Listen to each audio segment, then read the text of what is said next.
ముఖ్యమంత్రి ఆదేశాల ప్రకారం 2 రోజులుగా వరద ప్రభావిత ప్రాంతాలను పరిశీలించిన మంత్రులు. పునరావాస కేంద్రాలకు వెళ్లి బాధితులతో మాట్లాడి ప్రభుత్వ సహాయం అందుతున్న తీరుని అడిగి తెలుసుకున్న మంత్రివర్గం. నష్టపోయిన రైతుల నుంచి వివరాలు అడిగి తెలుసుకొని నిత్యావసర సరుకులతో పాటు తక్షణ సహాయంగా కుటుంబానికి 3,000 రూపాయల చొప్పున అందజేత. గోదావరి పరివాహక ప్రాంతంలో బలహీనంగా ఉన్న ఏటిగట్లను గుర్తించి రక్షణ ఏర్పాట్లకు చర్యలు చేపట్టారు.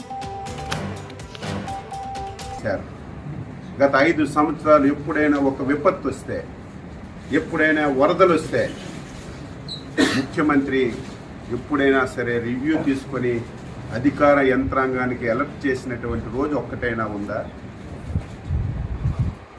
ఆ రోజు 5 సంవత్సరాల్లో ఒక మంత్రి అయినా ఒక అధికారి అయినా గ్రామాలకు వెళ్ళి పేదవాడికి పలకరించినటువంటి దాఖలాలు ఎక్కడైనా ఉందా?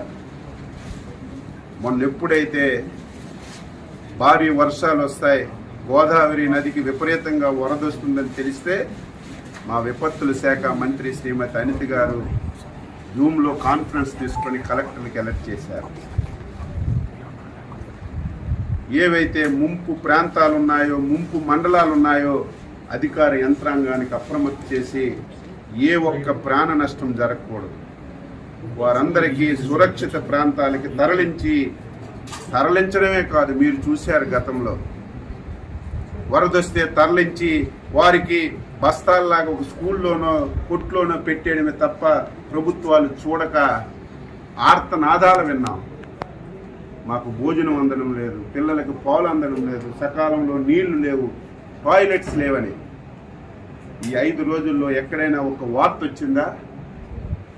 భోజనాలు పెట్టాం, పిల్లలకు పాలు ఇచ్చాం, వాటర్ ఇచ్చాం, వాళ్ళు మళ్ళీ నార్మల్గా వచ్చి ఇంటికి వెళ్ళేసరికి 3,000 రూపాయలు పరిహారం కూడా ఇచ్చి వాళ్ళందరికీ న్యాయం చేశాం.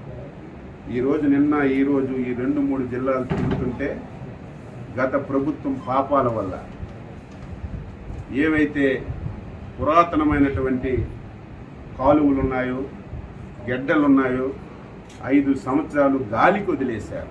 కనీస స్థాయిలో మెయింటెనెన్స్ చేయలేదు. కనీసం ఒక తట్టెడు మట్టి తీసి ఆ కాలువలో ఉన్నటువంటి అడ్డు కూడా తీయకపోవడం వల్ల నిన్న వచ్చినటువంటి వరదలకి ఆ కాలువలు పొంగి 1000 ఎకరాలు రైతు పెట్టినటువంటి పంట పూర్తిగా నాశనం అయిపోయింది. ఈరోజు చంద్రబాబు నాయుడు గారు అసెంబ్లీలో